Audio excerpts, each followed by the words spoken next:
but we do now know that the feet really are the start of everything. And if there's just anything that's even off a little bit in your feet, the way they're naturally supposed to be, nice and wide at the toes with space in between instead of like crunched up like this, that there's going to be some kind of dysfunction or some kind of imbalance up the chain, you know.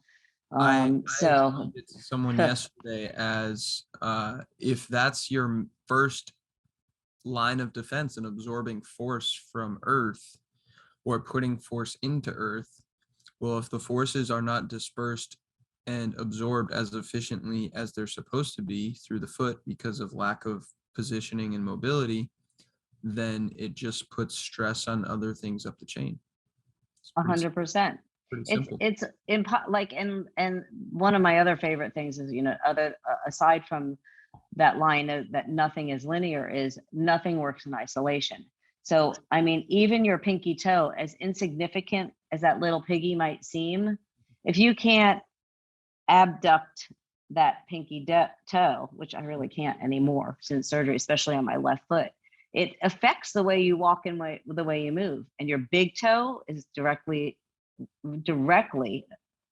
you know, fires your glute muscles. So I didn't have big toe extension. So God only knows how my running looked.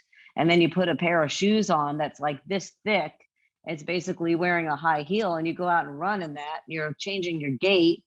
Oh gosh, you know, don't even get me started. Right. So who knows? There was a whole cascade of events that probably occurred, especially during the years where I was in a stressful work environment, which was self-imposed because we were building a business and supporting a family.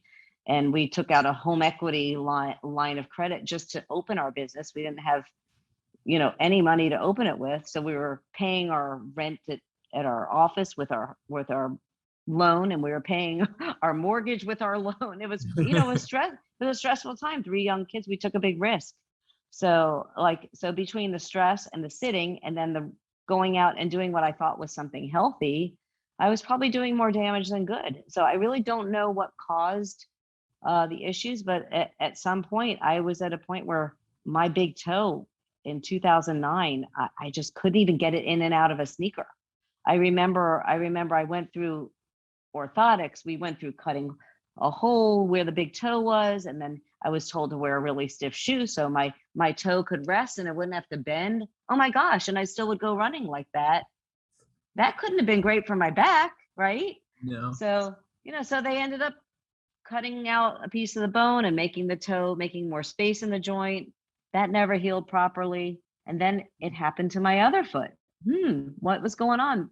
Did anybody ever look at my hips or my back or my shoulders? Hmm. No. So, you know, we like to now, as practitioners, and I'm sure you do the same thing when you have clients who come in and they're complaining, or they, you know, they present with some kind of discomfort or pain that's chronic and it's just not going away. And they haven't been, let me just, there's a caveat here. Um, I don't want to discount people who have been in a car accident or in a sports injury or, you know, some kind of, there is a huge difference between somebody who has had a catastrophic or an impact injury and Mhm. somebody like me who maybe had something that was unbalanced, or I hate to use the word dysfunctional because we are perfectly functioning humans. We're so lucky to have our health, but between those two things. So I don't want to discount people who have really truly been injured and have, you know, have like really broken their back, or they're, you know, ruptured, they're done something where they Some really sort of need, they acute need movement medical thing. acute, yeah, they need medical attention. But this is something that probably occurred because, you know, we didn't know that people needed their movement assessed, and we didn't know, and when I say we, I'm going to say the general population. I'm not talking about um, people who studied movement mechanics and back mechanics like the Stuart McGill, and you know, we the general population didn't have access to people like that because there wasn't like social media at that time. So we really didn't know to get assessed for a movement. We didn't know that when your back hurts, you should look above and below the Mhm. part that's uncomfortable. You know, if your knee hurts, we need to be looking at the feet and ankles and hips. right? We need to look above and below because that's usually what's happening.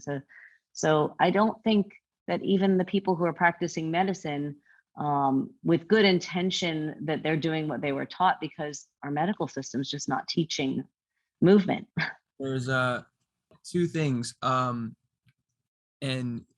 it makes me think of the first one is kind of like a funny analogy, because you said no one thought to look above and below. Most people will only look above and below the counter for a pain med that can cure the spot that hurts, and they think Yeah, that that's where the problem is because that's what hurts, so that's the end all be all. yeah. And right alongside that is the fact that we have so many ologists, right? Like, oh, cool, Hmm.